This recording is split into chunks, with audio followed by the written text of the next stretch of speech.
When Gordon arrived on the railway, Sir Topham Hatt purchased brand new express coaches for him. They had sturdy metal bodies, smooth bogies, and separate compartments for the passengers. Gordon was well pleased with his coaches. The old coaches felt left out. They were made of wood, ran on axles, and had no individual compartments. Time and wear led the railway inspectors to see them as unworthy of the main line. The coaches were most upset. "Cheer up," smiled Edward. "You'll still be useful on the branch line trains." "Branch lines?" they shuddered. "How embarrassing!" While Henry was shut in the tunnel, Edward took over his local trains. He knew all about being left behind, and brought the old coaches out every chance he got. This cheered them up, until Gordon voiced his opinions. "A pity," he sniffed as Edward shuffled in with the coaches. "But that's the price of progress. Why, even you would have been a prime express engine at one point, Edward. I suppose it's only natural that modern engines require modern coaches." "Is that so?" smirked Edward. "Why, I think you'd look most distinguished pulling these old dears." "Oh, no thank you," Gordon harumphed. "They'd be open-top carriages before I even reach top speed. Now these are proper coaches," he finished, eyeing the express behind him. "Is that what they are?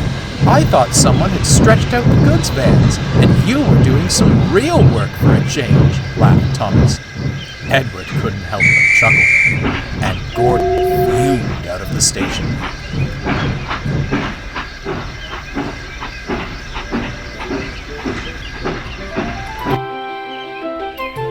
His mood didn't improve on the main line. They were running well. Too well. "Settle down, Gordon," scolded the driver. "You'll do a number on yourself. Make no mistake." Real work, muttered Gordon. "I'll show those engines a thing or two about real work."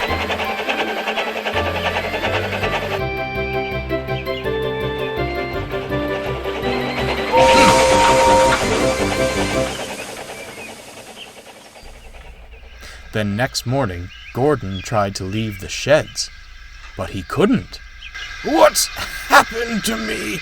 he groaned. "Something's wrong with your tender brakes," sighed the fireman. "And with how you were going about yesterday, I'm not surprised."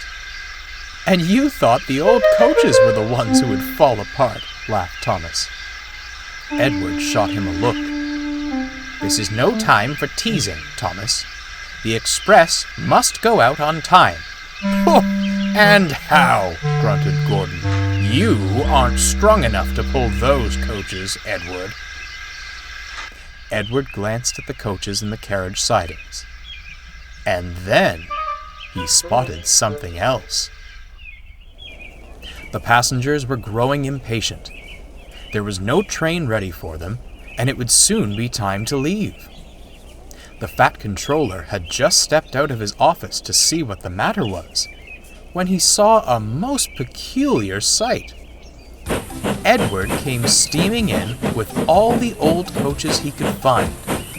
The passengers were surprised, but thankful they had a train at all. "Well done, Edward. Most resourceful of you. Don't push yourself too hard now." "I may not match Gordon's pace, sir," smiled Edward, "but I'll have a jolly good try."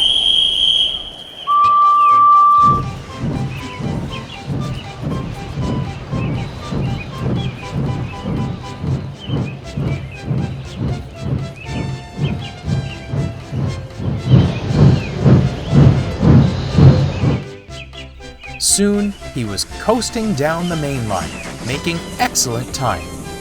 He whooshed through the tunnel, giving Henry quite a surprise. "Go on, Edward!" "Go on!" he cheered. Come along, Edward puffed. Gentle and fast, cooed the coaches.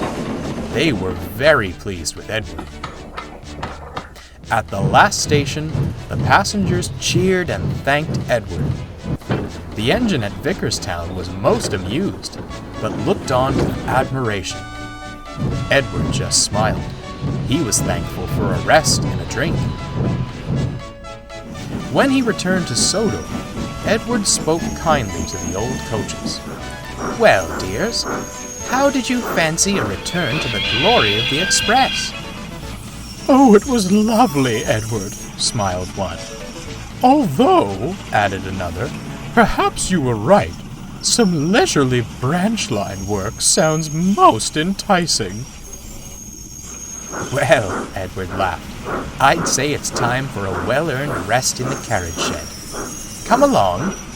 That won't be necessary. Gordon slunk up alongside. The Fat Controller has given me temporary reprieve from the rigors of mainline work to rest my wheels. I shall escort these fine coaches to the shed. That's not what he said, smirked Thomas. He said you were to shunt in the yard until you learned not to be so big in the smoke box. Take us away, then. Double quick, chop chop, ordered the old coaches. Edward and Thomas laughed. Gordon went red in the face and shuffled silently away.